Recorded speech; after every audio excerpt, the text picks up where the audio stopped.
Ara està bé perquè està arreglada, està recent feta, està nova, la vam inaugurar fa 15 dies i el que ha costat poder-la arreglar amb el pla de barris. I llavors el que veiem és que últimament que està tota plena de bosses d'escombraries. Avui mateix fa 5 minuts que hem arribat i no hi havia res perquè l'havien netejat i ara ja hi ha una bossa.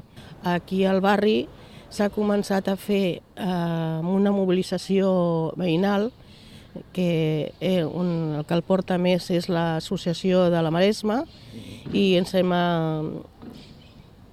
posat també a treballar amb ells, moltes entitats i associacions veïnals totes, perquè això vagi fent, diguéssim, com una educació tant a nens com a adults.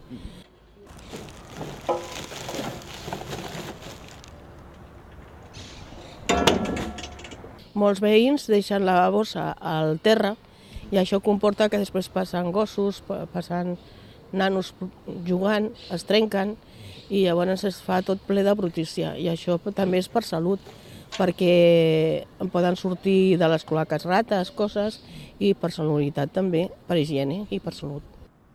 Nosaltres estem en una comissió que és la Comissió d'Història i Memòria i Gènere. Llavors són 4 entitats. Llavors el que volíem fer és amb els jardins, els parcs, posar-los noms de dona.